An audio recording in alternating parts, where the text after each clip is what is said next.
Hello, welcome along to a brand new episode of Writer's Routine, where this week we're chatting to Nick Newman, who has just published his debut adult novel, The Garden. He's already a best-selling, award-nominated children's author, with the type of books that really push the boundaries of young fiction.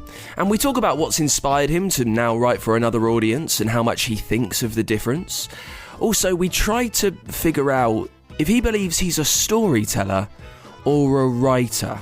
And there is a difference there. We'll unpack it, and you can hear whether he feels guilty by a slow work day. If I think I've written 1,500 pretty good words, I feel okay. I don't feel like I'm flagellating myself because I've not got like a proper job, or I'm not working as hard as a human being should do. I do feel like intellectually, maybe emotionally exhausted from writing that much. Like I don't feel like I've not done a day's work. Like I feel like I've kind of maybe earned that privilege. Like for every day that goes like that, there is another day where I'm sat down for 8 hours and I'm tearing my hair out and I wish I'd done anything other than writing. It's all on the way with Nick Newman and a brand new episode of Writer's Routine.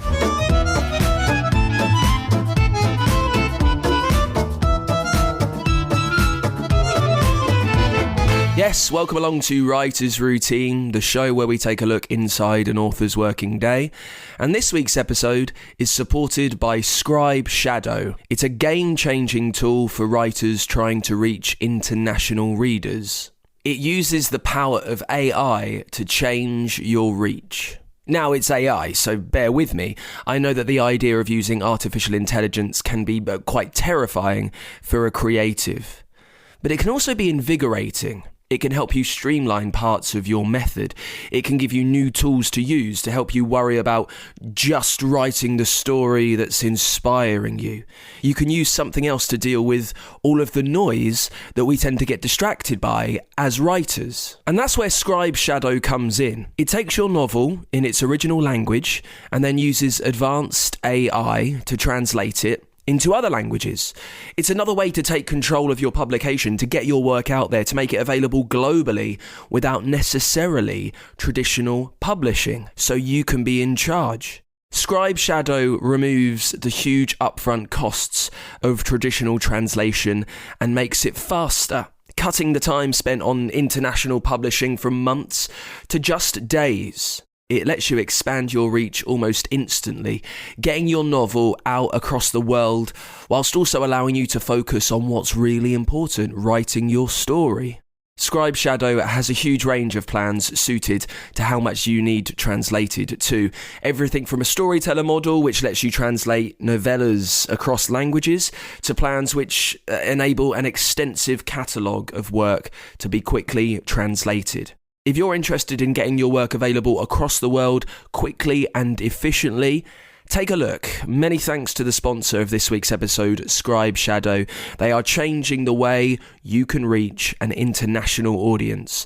Find out more, get to app.scribeshadow.com, and you can use the link in the episode notes wherever you're listening.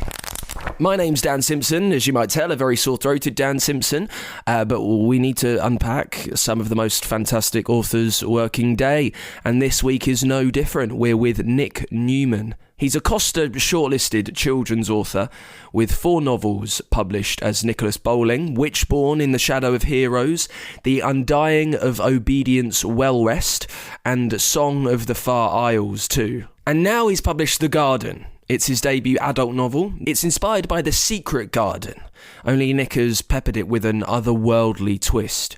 We discuss why a lot of it was inspired by Cormac McCarthy, and why he always keeps some of those novels nearby for a shot of realisation, actually. Not necessarily inspiration, there's a touch of that, but it's realisation. It's that, oh, if I read this, this is how it could be done. This is how some of the greats do it. Also, you can hear why a recent location switch has changed everything for him, and why he tells himself one thing about what works best for him, whilst really knowing the opposite is true. There's a lot to get through this week, some brilliant tidbits and advice in there for you. So let's get into it with Nick Newman, and we start as we always do with what he sees around him in the place where he sits down to write. In front of me is, well, there's a couple of bookshelves. At the moment, lots of boxes because I'm in the middle of moving house, actually. But I should say that actually I sort of oscillate wildly between deciding that I like working at home and that I like working in a library. So this isn't, right, recently, this hasn't really been my place of work. I've actually, I've had like a real epiphany about going to the British Library and found that I've been very, very productive there. Like in the past, I've been very, very precious about the idea that like I need to have like a room of one's own, and that I need to have somewhere like that old Stephen King adage, like you've got to have a room where you can shut the door. And I always thought, or at least I always told myself, that like my best place for working was like in a silent, slightly dark bedroom. But the more like since going to the British Library and finding out how much more productive I am there, the more it's dawning on me that I am maybe just lazy and just don't want to leave the house. And it's just way, way better for me if I can just get up and out and kind of flush my brain out a bit with like a little bit of a commute and then go somewhere. I find like the British Library, I feel like I'm maybe getting ahead of myself here, but the British Library has sort of squared that impossible circle in that it's somewhere which is like completely silent and has this real sort of energy of focus and concentration, but I don't have to be by myself, which I think is kind of amazing. Like I never thought I'd find somewhere that sort of ticked both of those boxes. Did you stumble upon this? Was there a conscious decision that you were growing a bit tired with writing in the office where you could shut the door? How much did you seek it out? So yeah, I think I've always, well, I mean, for about the last 10, 15 years, I guess, that I've been writing, I've always just had this feeling that, I mean, it's so obvious that like sitting alone in your bedroom 4 hours at a time isn't going to do wonders for your brain or body. Like I think I always had this creeping feeling that like this isn't actually that good for me. But then also thought, well, it's the only place where you can have a bit of peace and quiet, the only place where you can actually let your mind drift and kind of draw deep in the kind of well of my imagination. But it was actually my girlfriend, who is also a writer, and she's been going to the British Library for years. And she kept saying like, oh, you should just give it a go. And I was so unbelievably stubborn about it. I was like, no, like it's going to be like busy and hectic. Like I know you say it's quiet, but there's people, it's like full of people like doing things, like picking their noses and checking their phones. And there's going to be like sort of background sort of activity going on. And I was so resistant to the idea. And then, as happens more than I care to admit, I sort of relented, and turned out it was the best idea that I had, or that she had ever had. and I just simply don't know what's good for myself. How much of a surprise has it been to you that your brain has been able to kind of deal with the people around you? I mean, it's quiet, but there is still a little bit of hubbub. There is an energy there. How much has that taken you by surprise? I think the surprise was actually that I don't think I'd ever really been to a library like the British Library, because there isn't really like hubbub, like there is in the public bit. But then when you go into the reading rooms, it's basically silent. Like, I mean, you do have conversations between the librarians and people, but yeah, I was sort of in disbelief about how much I loved the atmosphere of it.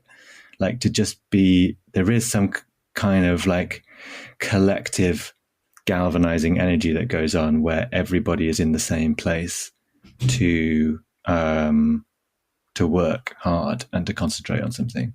Although I do find, so recently, I'm trying to sort of figure out what the timetable is, but there are certain times of the year when I guess it's like university exam, maybe it's mocks because we're in January, and definitely when it gets to exam season in August, you start getting people coming in who they're just not in tune with the vibe,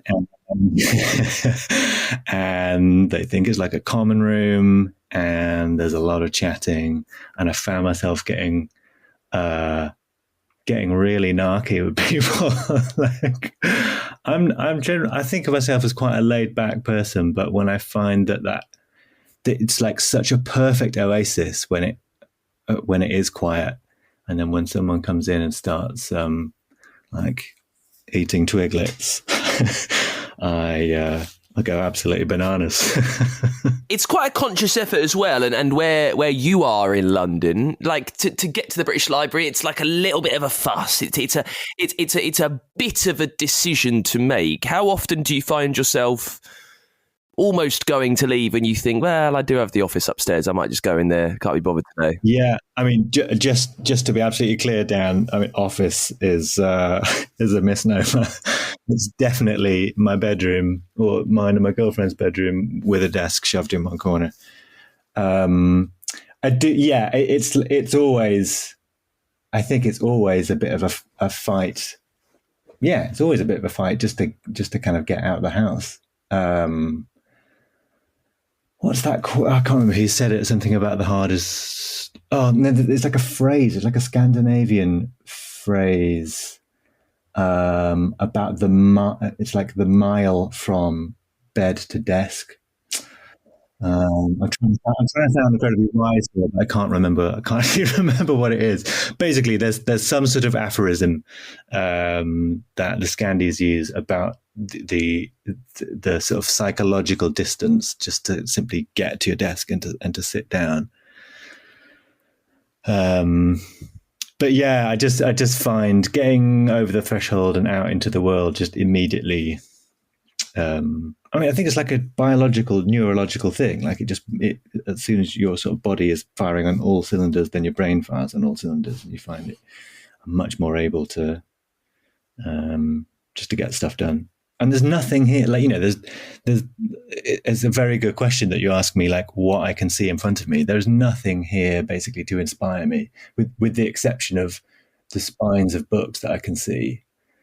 There isn't really a huge amount that's going to make me want to like engage, that's going to engage me with the world and make me want to write about it.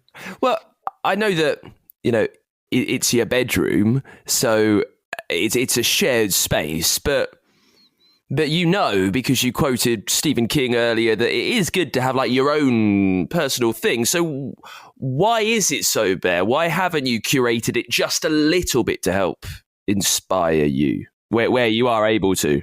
Well, partly because I'm basically a lodger here. So I mean, I basically don't have any of my stuff. I think so. Like I say, we're in the middle of moving house, and when we get to the new place, we're going to be lucky enough to have a room that we can just work in, and I'm going to fill it with all sorts of old tat that I can look at and muse upon, and and kind of get me in the mood for being creative. So I've got paintings and postcards and things. I mean, I do have, like I said, the bookcase I do find inspiring. Like, I've got into this habit where I don't know if it's particularly healthy, but when I'm working from here, I will sort of thumb a book out of the shelf, and I'll just open it at a random page, and I'll read like one paragraph. In fact, it's almost always like Cormac McCarthy or something. And I'll be like, oh yeah, that's how you do it. And I'll use it as a sort of springboard to like remind me how to write really well. And I think it can sometimes maybe trick me into thinking that I'm writing really well, just because I've sort of got this like short-term memory of what I've just read. Or perhaps sometimes I think maybe it lulls me into writing too much like somebody else. But anyway, yeah, I do use the books in front of me as a kind of, sometimes to kind of kickstart me into writing. I find that a lot in life, actually, is that I never really, I don't know what this says about me, but like I never really feel like, it's always like watching a film, or so like if I'm watching a film, then I think, oh, I'd love to write a film. Or if I sort of read a book, I'm like, oh yeah, no, I've got a really great idea for a novel. Or or like I see a great painting, I'll be like, oh yeah, I must get home and do some more drawing and painting. Maybe this isn't particularly profound, but or particularly weird, but it's always other bits of art that like provoke me into wanting to create the things that I do. And yeah, I think that makes a lot of sense in kind of inspiration and maybe I know for me personally, like a touch of envy here and there and delusional grandeur that I think I can do that too.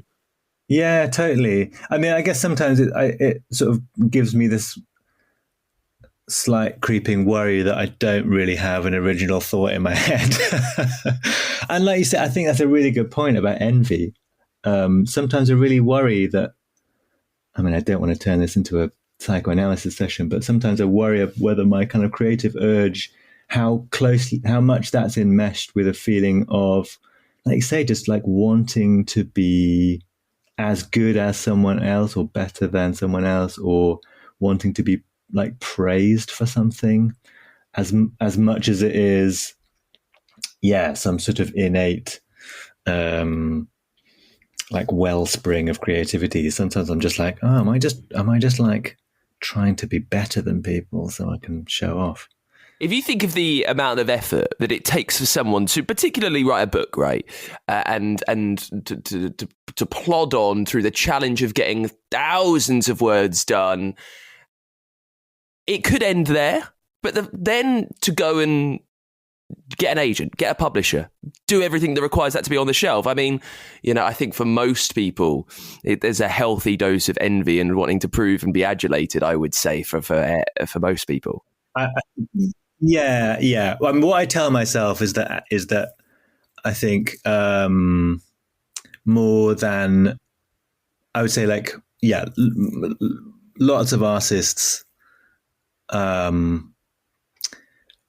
operate on that kind of motivation more than they would admit, maybe. I think that's absolutely right. And like the old sort of adage that books are made of other books, I don't think I feel any shame in that. Like I will openly admit that every book I've ever written has come from a feeling of reading another book that I really, really liked and thinking, oh, I want to write something a bit like that, or I want to write like this particular person. And I think, yeah, I mean, that necessarily has to be true, I think, for most, if not all, writers and artists. Like, I think it takes for a very, very special kind of person or a special kind of brain to just pluck something out of the ether, something completely original, just like out of thin air. I don't even know if that's possible. I mean, the disclaimer here is that at the moment, I'm going to really talk more about what my ideal kind of routine would be. And I would say that I managed to stick to that routine maybe 30% of the time. And particularly at the moment, because I'm in the middle of like promoting the book and we're in the middle of a house move. So the idea that I would stick to the routine I'm about to describe, it seems kind of preposterous at the moment. But an ideal day would involve, I'd get up, cup of coffee, and go pretty much straight out the door,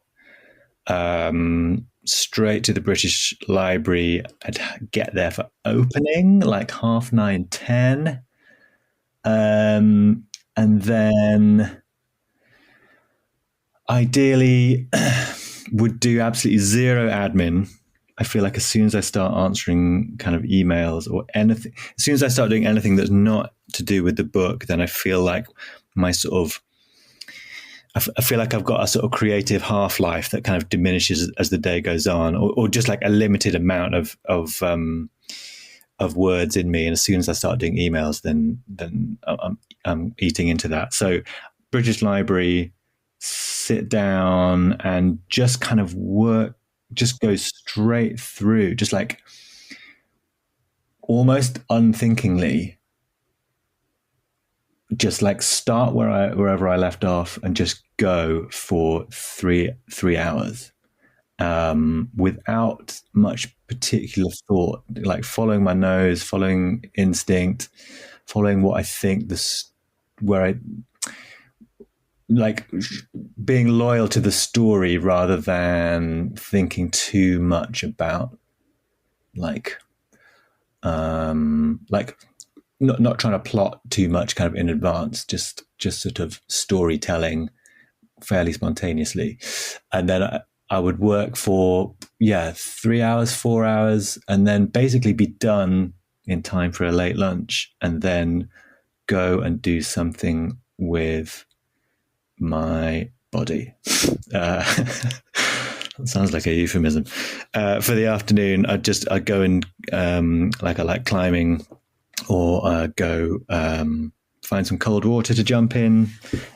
Just do something which is sort of the antithesis of sitting still in your own brain for 3 hours, and then come home. And I basically I've always just sworn off doing I just don't think I do good writing after about 3 o'clock in the afternoon.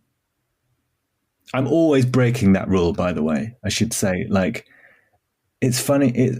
I find it weird how you sort of tell these stories about yourself and your routine and what you think is best for you. A bit like what I was saying about working in my bedroom. Like, I always just had this like hard and fast rule that the best place to work is in the silent room, close the door, at home, no distractions. And I've just had that completely exploded as of about 6 months ago when I started working in the library. So I've also got these completely ingrained rules about myself that I don't work in the afternoon. I can't work in the evenings. And I think that maybe they're bollocks. And actually, I've definitely got empirical evidence that I've written good stuff after 8 p.m. So I don't know. Perhaps I should try and learn to be a bit more flexible and to try and not be quite so beholden to a routine. So a few questions then. You say when you get to the British Library, you'll write for about 3 or 4 hours. Is there a hard and fast aim? How do you know when you're done? I'm done when... So I have an absolutely like minimum... the absolute like minimum amount of work I can do is 1,000 words. Like, if I don't reach 1,000 words, I feel like I've not had a good day, and then I spend the rest of the day hating myself. I would say, so between 1,000 and 1,500 words is my daily target. 1,000 is my absolute minimum. And then I find once I go over 1,500, it starts to feel like the wheels are falling off, that I'm not really concentrating particularly well. And I know that I'm going to go back the following day and be like, oh my God, like what on earth were you thinking writing this? There's like a sweet spot somewhere around about the 700, 800 word mark where you lose your self-consciousness and you're not trying anymore, but you're also not exhausted from the writing. So I find between 700 words and maybe 1,200 words, you're somewhere, I guess, this is an overused phrase, but you're somewhere in a kind of flow state where you're concentrating, but you're not overthinking, and you're kind of warmed up, but you're not yet tired. And that's where the magic stuff happens. that's usually the point at which like the words written in that kind of period that is the stuff where I go back the next day and I sort of can't remember writing it, and I think, oh, that's actually, oh, you can do it. That's when I start to sort of think. Generally, I'm quite workmanlike about writing, and I think, it's just one word after another. It's just craft. It's just technique. But sometimes you can get into a place where it does feel a little bit magical. When you're done of a day and you go off to do something else, how happy are you that's your kind of work day done? And I know that you said that you might come back and start writing again at 8:00, or when you've told yourself that all work is absolutely futile. But when you're kind of off doing other things, and when you see other people maybe in an office, working till 5, how do you feel at that point? Are you kind of blessing your fortune that you're able to do this and to turn a living out of this? Do you feel a bit guilty? It's like, oh, maybe maybe I should be working a bit harder. No, I just feel an overwhelming sense of Schadenfreude and delight in my life choices. I'm exaggerating, of course. I mean, it depends. So, if the day's gone well, if I think I've written 1,500 like pretty good words, not perfect, but if I think I've written, between 1,000 and 1,500 like good acceptable words, I sort of feel okay. I don't feel like I'm not like flagellating myself because I've not got like a proper job, or I'm not working as hard as a human being should do. I'd say, yeah. So, I mean, I do feel like kind of intellectually, maybe emotionally exhausted from writing that much. Like, I don't feel like I've not done a day's work. Like, I feel like I've done enough. And I suppose, I do just think, okay, so maybe I work fewer hours in a day, but also I've kind of maybe earned that privilege. Like for every day that goes like that, there is another day where I'm sat down for 8 hours and I'm tearing my hair out, and I wish I'd done anything other than writing. And I spent like a fair amount of my 20s and a lot of my 30s like foregoing a lot of stuff, like not going on many holidays, like not going out partying very much, like in order to get myself to a point where I can live this kind of life. So I can feel, like, full disclosure, of course I can feel like shame and regret about, maybe not regret. I can feel like ashamed that I'm not sort of, that I'm not working as hard as other people, maybe. But like I say, like I feel like I've put in enough. I've put enough of my soul into it that I feel like I've kind of earned the kind of life that I've got now. Because this is quite a almost like a theoretical discussion that we're having, many more so than other chats that I have, which is great. And about when I've having spoken to a lot of authors while doing this, you can bracket up writers in that those who love writing, they absolutely love storytelling, like it's the thing that they were born to do. They can't sit down without words just pouring out of them. And other writers who find it really hard but want to be a writer for whatever reason that is, whether they want the life, whether they want to see their book on the shelves, maybe they want to say that they're a writer, whatever, but they find it really, really tricky. Why do you do it? Where would you fall in those two categories, would you say? It's a really great question and a really exposing question, and I'm going to answer it as honestly as I can. So I'm definitely not the kind of writer who just loves every minute of writing, couldn't live without it, gets like is constantly filling notebooks, and it's just like writing is just like a tap that they can just turn on and off at will. And I know people, I've got friends who are like that, and I find it absolutely incredible, and I'm really kind of envious of that. I think I'm too much of a perfectionist to be like that. Like I do agonize over whether what I'm writing is worthwhile or if it's any good. As for why I do it, I have to say that this is not the primary reason, but there is just I always liked the idea of just I like the freedom that it affords you. Like if it's going well and you're making enough money from it, the idea that your day is your own is I love how kind of uncompromising that is, and I think I've held that as a goal, most of my adult life. Like the idea that I can be my own master.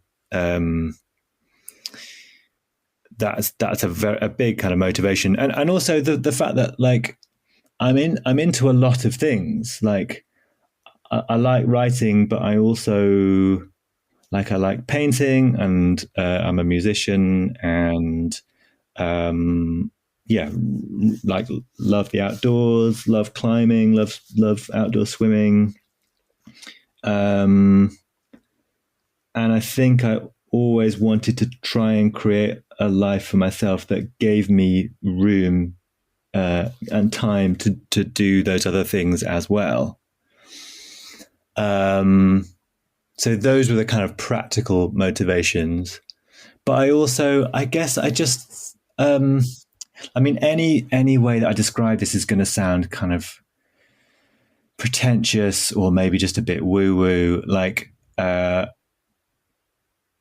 and I genuinely don't know how different I am just from any other person on the street. But I think I do feel like I've got quite a rich, like, internal life. And I'm a bit of a daydreamer, and I have a very, very vivid imagination, and did when I was growing up. And I suppose there is just a sense that, like, it's like it would be a shame for those things not to kind of, for the sort of weird visions, for want of a better word, that I have. It would be a shame for those things to not be sort of shared in some way. That maybe if I didn't do that, I would be more of a lonely person, that I would be experiencing this kind of rich inner world, but it would be, it would be a kingdom of one. I don't know. I'm sort of spitballing here. I'm not entirely sure I agree with what I'm saying, but I think there's some truth in that. In your time writing, because you wrote 4 children's novels and did pretty well out of it, and you've just published your debut adult novel. At what point did you kind of think, oh, I kind of get it now? Like, I understand who I am and my style and place as a writer, and I'm comfortable with this, and this is how everything operates. Or maybe you've not had that yet. Well, so I'll give you 2 answers. Like, in terms of like settling into like who I am as a writer and how I write and what the job is. Like, I think I'm settled into that. I think I arrived at that maybe around my sort of 3rd children's book, which I felt was, I don't know, I just felt that felt the most comfortable. And it felt like most my own voice, and it kind of came quite easily. And I was like, oh, I just, it felt like, yeah, I just kind of felt like I knew what I was doing, and I was ready for the editorial process. Like I knew what was about to come. I knew like not to get too dispirited about like first drafts. Like I knew everything would have to be kind of rewritten. So I think by that point, maybe by third children's book, I was kind of au fait with the whole process. In terms of like being comfortable with my sort of like wider life, I'm not sure I will. I still kind of oscillate between like the shape of my life like changes quite a lot, and I'm constantly reassessing what I think I want and what I think I need in terms of like my day-to-day existence. So I was and still am working in a bookshop last year. I was working there 3 days a week, and I took some time off in the summer. Well, it wasn't even time off. Like I left thinking, this is it. I'm going to leave the bookshop and I will write full time. And that will be the thing that I've always wanted with my life. And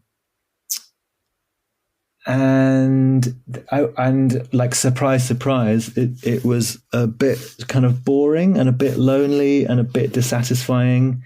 And I was back in the bookshop by November. And I've had that sort of weird, it's like a reverse epiphany. I've had that maybe 3 times in my life where I have like triumphantly left a job to go and be a writer full time, and then realized that it was not really what I wanted at all, and then gone looking for something else. I think at the moment I've sort of found what I think is the balance that I need. So I'm working in a bookshop 2 days a week, and then writing, well, not 4 days a week, and then I have 1 day which I sort of think of as my weekend. But I think that's just about the right balance in terms of being in the world and being engaged with the world and with other people, and just having a reason to get out and meet people. And then also having the time to, like I say, to kind of be in charge of my day and kind of do what I want, really. Are you good at fitting in the writing around other things? So if you're working in some capacity for 6 days a week, there might be friends, maybe your partner like wants to do something of an afternoon, which you've outlined as, no, I'm writing. Are you kind of good at getting your 1,500 done as quickly as you can so you can kind of go out for a bit?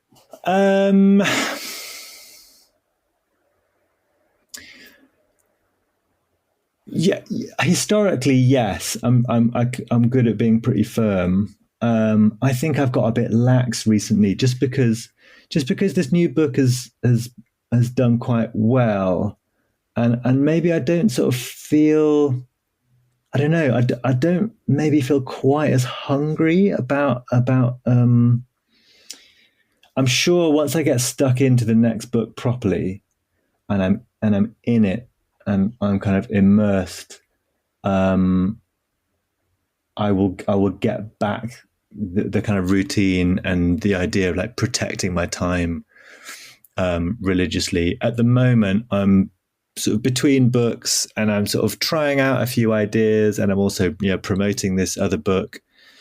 So actually, I'm not being particularly hard and fast about kind of when I write. And other stuff really, actually, I think recently other stuff does just kind of creep in. But I would say, actually, I think when I'm in the middle of a book and I'm trying to get it finished, I'm pretty good at just being like, no, like mornings are writing time, and they're kind of non-negotiable. It's funny, Dan. Like, even as I'm saying these things, I'm thinking like, is that actually true, or are you just projecting the way you would like to live your life? Like, if someone were to like get some like GoPro footage of me like writing over the last few weeks, to what extent, or even like footage of me writing however many years ago when I was really kind of committed to it, how am I just presenting some sort of idealized version of myself? I don't know. Jury's out. I think I do tend to be quite. I think I do tend to protect my time pretty well. I feel weird. I reckon maybe the rule is that uh, maybe like out of the 4 days, uh, I'll be like militant about making sure I work for like 3 of them, and then maybe I'll kind of allow myself a sort of pretend day off, even though I've already got a day off on Sunday. We're back with more from Nick in just a second. This week's episode is sponsored by Scribe Shadow, a game-changing tool for writers trying to reach international readers. They will do your translation for you so efficiently, so quickly, using the power of AI. You can find out more about all the plans that they offer and how it can help you reach an international audience in the link in the episode notes or wherever you're listening, and you can find out more at app.scribe.shadow.com. And as always, you can sponsor the show. If you've published a book recently and it needs more fanfare, you think it absolutely deserves more of a song and a dance, well, let me do the plugging for you right here. Your book can sponsor the show on our Patreon page. If you support us, we've got a special sponsor tier over there, patreon.com/writers routine. There's other ways that you can get involved, and you can get merch, and there is bonus content there too at patreon.com/writers routine. Whatever you can send there goes an extraordinarily long way. I appreciate, though, a monthly pledge, a more committed stance on backing like that stance anyway, a more committed bit of backing like that. It might not be convenient for you, so if you would like to help out the show and see us carry on and see me bring you chats with the best authors around as often as I can, you can also make a one-off tip using our Ko-Fi page. The link to both of those is in the episode notes or wherever you're listening. Let's get back to it with Nick Newman then, chatting about his debut adult novel, The Garden. It's The Secret Garden with an otherworldly twist. That's the inspiration. It tells the story of Lily and Evelyn with a nameless boy who wanders into their vast and flourishing garden. We discuss the balance of getting the plot down whilst also taking the time to simply write some lovely words, to really flow through it with the vivid description. Also, you can hear all about moving to adult novels, and we pick things up chatting about the very first idea for The Garden. I think the very, very first idea was for a children's book and a children's book for very, very young kids. I don't really know where the idea of like a supernaturally overgrown garden came from. Sometimes I think I've got like a vague memory of I did classics at university, and I've got this vague memory of a Roman myth about a farmer who gets tricked into buying some like a bit of desert, and like against all odds he turns it into this really verdant oasis. I have a feeling that it's basically kind of like propaganda for just like making sure that people worked incredibly hard to make their farms profitable. But basically, yeah, I've got a vague memory of that kind of myth of like a really striking image of someone tending a really lush garden / farm in the middle of the desert. And then I was going to write a children's book about it, about an old woman, a sort of, I think I thought of her as maybe a kind of witchy sort of character who had this sort of supernatural relationship with the natural world and with plants, and was able to grow, this incredibly, this like explosively verdant garden.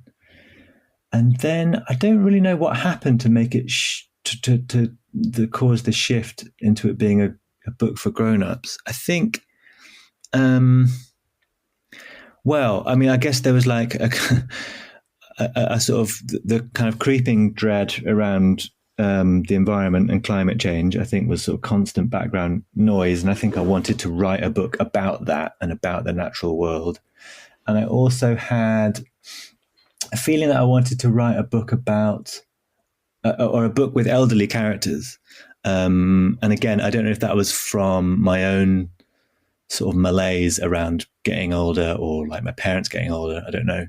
But I really wanted to write a book with elderly characters who were really fully fleshed and kind of complex and interesting, rather than just kind of one dimensional, or like there to be like pitied or laughed at. Because I don't know. I don't feel like there are loads of really interesting, like complicated, like ambiguous older characters in books and films. And then just like all of those ideas sort of, I think it happens a lot, I think, is that those ideas just sort of slosh around in your brain for years, and eventually they find some way of sort of connecting to each other. And then I mean, going back to talking about like cannibalizing other books, when I read The Road by Cormac McCarthy for the first time, it just kind of blew my head off, and that was a moment of thinking, like, not so much of envy, but just reading something and reading a book that kind of articulated something better than you could articulate yourself, and thinking that is like precisely the sort of thing that I would like to write. That's like that. There's a kind of voice and a style and a feel to this that really kind of resonates with me and resonates with the idea. And actually it was, reading that and then doing a full kind of fanboy deep dive on everything Cormac McCarthy ever wrote. That was what kind of galvanized me into writing, like actually starting off the idea. You said when you are writing, you're true to the story and you're kind of feeling it out without much plotting as you go. But when you've got this idea that's been simmering around for a while and you finally decide that you're going to write it, what are you doing before you type the first sentence? What questions are you asking? What are you thinking about? How many notes are you making before you will start writing? I mean, almost none. I'd say what I have, like a really kind of cursory sketch of what I think the shape of the thing's going to look like. I would say, so with the garden, I mean, I think maybe like 3 or 4 bullet points of just, I knew the setup. I knew it was going to be 2 elderly sisters in a garden. And I knew the setup that you know, they hadn't been outside of the garden. They didn't know what was outside of it. They couldn't remember what was before it. And then I guess the beats of the story were, a boy has to turn up in the garden. The boy has to sort of slightly drive a wedge between the two of them. And then the final bullet point will sort of give away quite a lot of the story, so I'm not going to say it. But I had like a really, really brief sort of skeleton for what I thought the story was going to look like. But more importantly, just like a feel for it, like a hunch of what I like. I think I'm quite a visual writer. Like, had a very, very strong sense of the sight. I had a really strong idea of what the garden looked like, what the house looked like, and if actually not just visually, just like sensorily. Like, I knew kind of what the smell of it was, and like what it sounded like, the kind of clicking of insects, and the kind of bleached blue sky. Like, I saw that all really, really clearly, and I think I just sort of started with that. Like, the first line of the book is just someone had moved the beehive, and as soon as I think that I don't know, I have no idea what kind of thought process led me to that, if any, if that just kind of plopped out like out of nowhere. But as soon as I wrote that down and I knew that something was out of joint in the world, it just kind of gets its own momentum, and it just and it kind of ran and ran in a way that I've very rarely, if ever, had with previous books. Like it really did just kind of come out in one go. When you say that you are a visual writer and you can really see this really like lush, verdant landscape that's just overgrowing, how easy is it for you to find the right word to get that down on a page? I know a real struggle for some authors, and when I dabble, like I'm quite articulate. That doesn't always translate to me being able to grope and grasp the right word. How easy does it come to you if you are thinking quite visually? I would say that actually that's kind of, I think one of the things that I'm good at is actually one of the things that I do enjoy about writing is just like describing things and describing how it feels to be somewhere. I think I do agonize about how to. I go back and agonize over things. I'm trying to sort of pinpoint how it felt to write like the first chapter. I think basically, so I don't think I really like agonized over what were the right words. But I think I just wrote maybe quite slowly and thoughtfully, but I wasn't sort of tearing my hair out being like, oh, this isn't quite right. I've not quite got this right. Like, I find that I can describe things in quite an evocative and atmospheric way as long as I just kind of take my time over it. That's a really, really boring answer to that question, isn't it?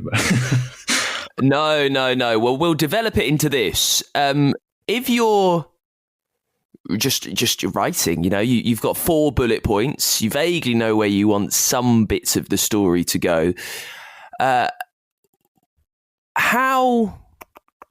At what point are things becoming clear of what's coming next? Is it a real striking epiphany? Bam! This is what's been happening all the time. If it were a roadmap, when are things becoming apparent? What you can see through the window, what turnings you're taking? Yeah. So that initial plan that I made, the 4 bullet points, like I know exactly where everything is going actually.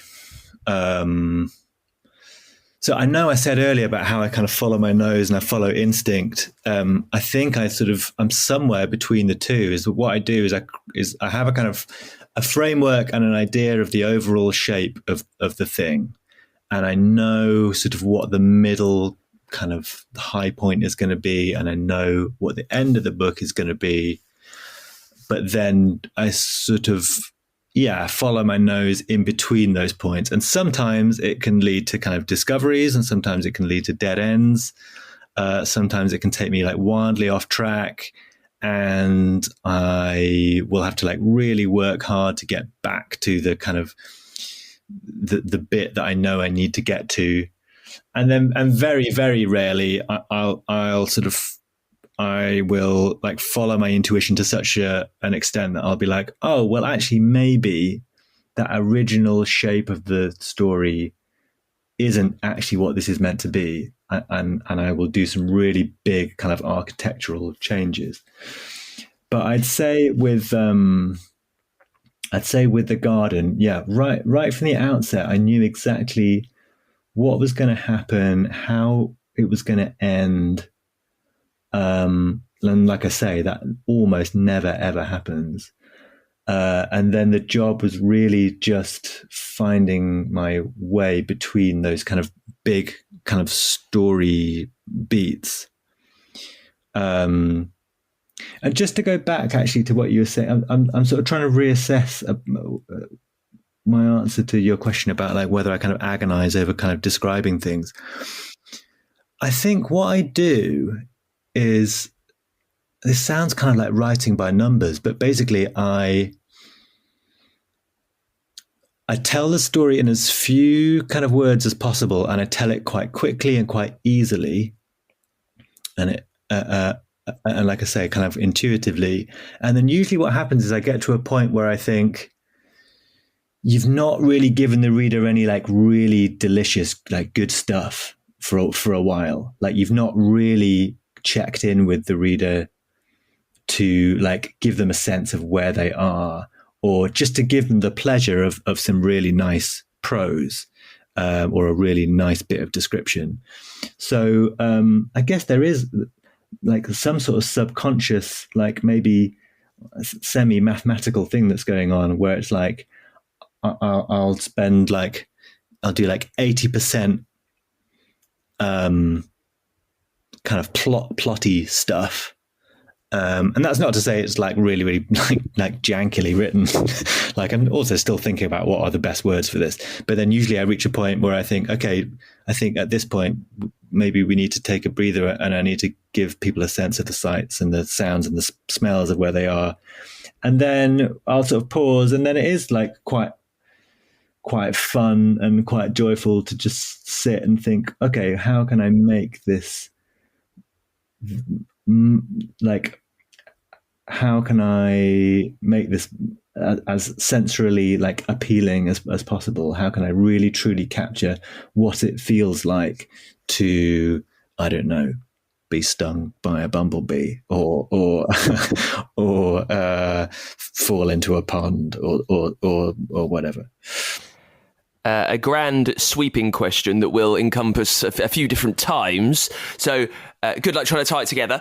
When you decided this would be an adult novel, your debut adult novel, after having written 4 books for children, critically acclaimed too, how differently did you think of how you would write it? What conscious decisions did you make about shifting tone, shifting language, shifting complexity?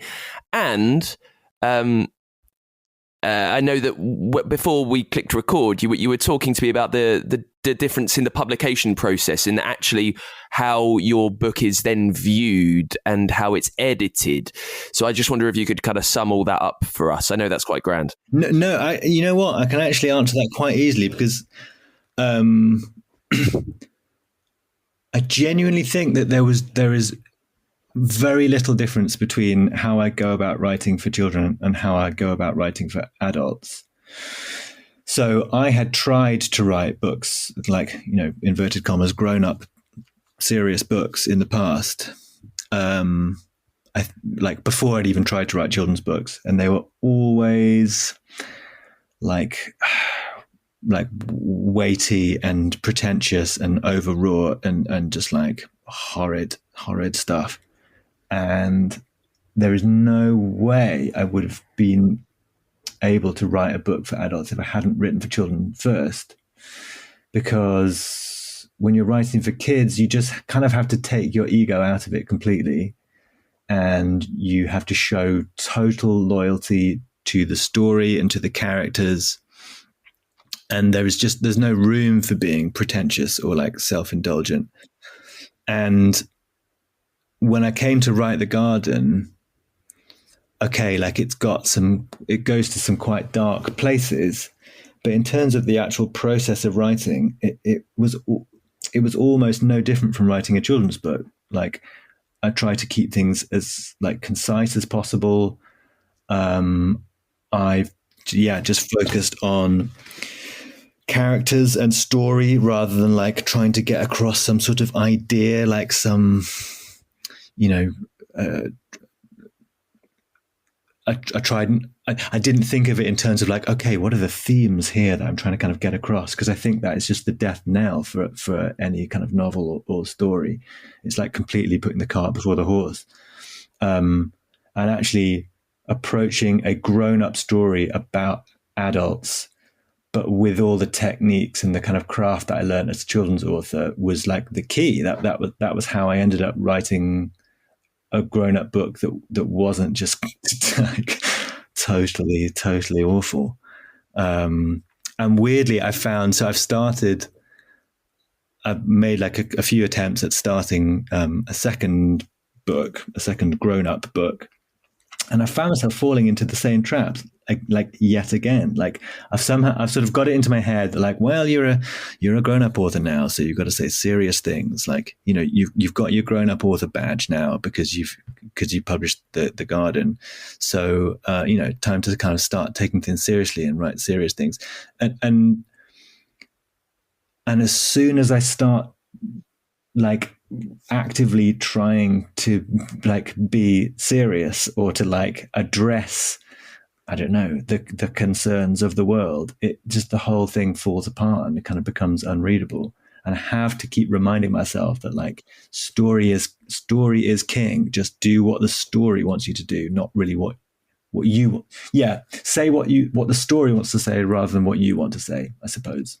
And then when you had handed in your first draft, how surprised were you at everything that came next?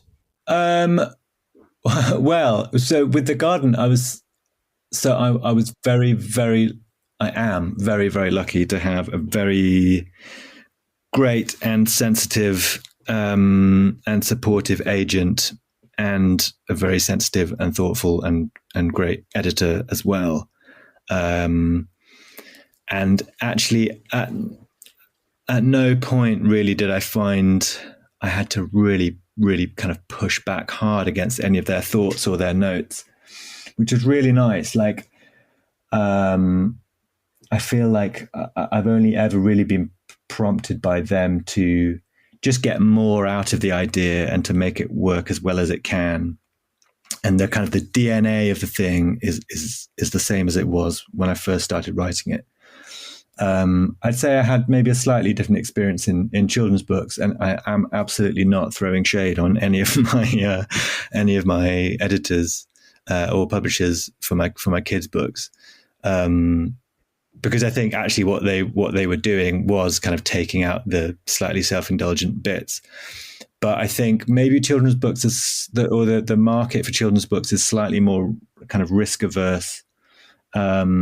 So I've found maybe my notes for my children's books were maybe slightly more wide reaching.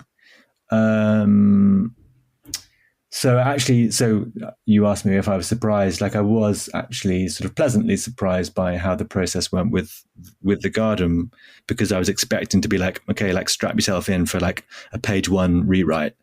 But that never came, which was nice. Now, what's interesting here is that just a moment ago you mentioned thinking about the themes of your story too heavily. Now, this might just be all the publication guff and noise that has to go on a blurb or something that's put on a press release, right? But like, its influences, I feel, are worn quite heavy in the noise around it. So in the press, it says The Garden is a dreamlike drama situated somewhere between utopia and dystopia. It's Susan Clarke's work reimagined by Cormac McCarthy, right? So bam, that's who I'm liking.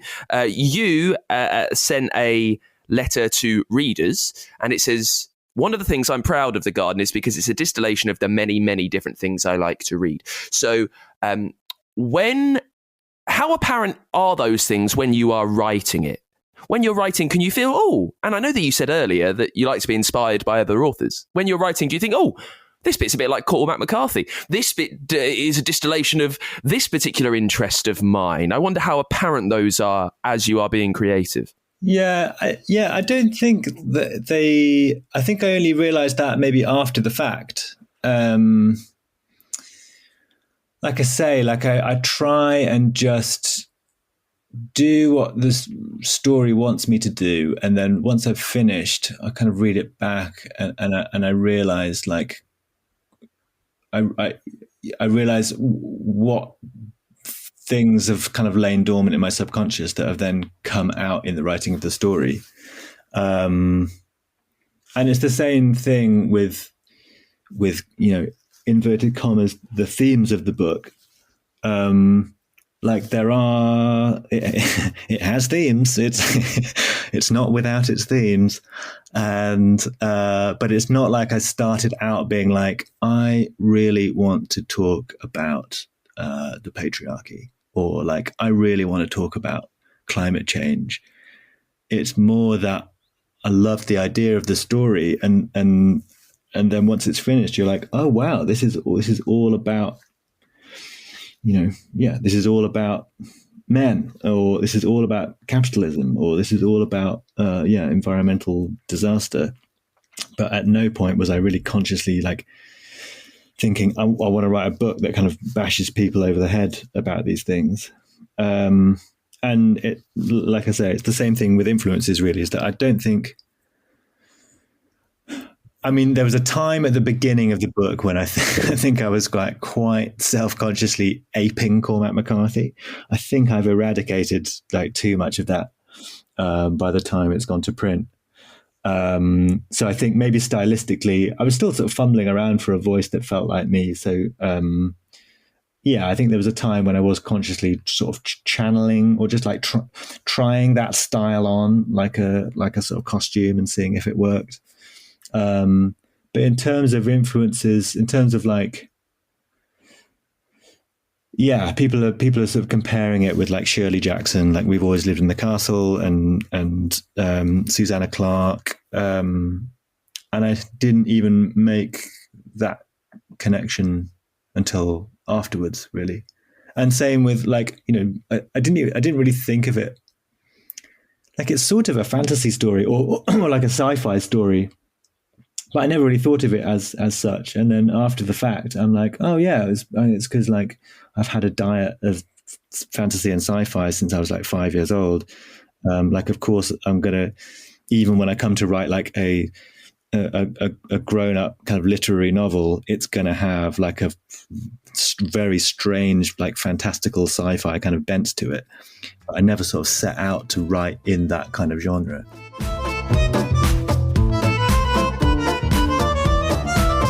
And that is it for this week's episode. Thank you very much to Nick Newman for coming on the show. The new book, The Garden, is out right now. If you would like a copy, please do use the link to our bookshop.org page, which you can find wherever you're listening. It's uk.bookshop.org/shop/writers routine. If you get it there, it helps out Nick, it helps out this podcast and your local independent bookshop. Many thanks to this week's episode, Scribe Shadow, who are changing the way that you can reach an international audience. If you are interested in AI-generated translation done very quickly and efficiently, find out more app.scribeshadow.com. There is a link wherever you're listening to. You can support us, Patreon and Ko-Fi. Find links in the episode notes and you can get in contact at writersroutine.com. Right, I'm off now for some very hot water, lemon and honey. Thank you very much for listening. I'll see you soon.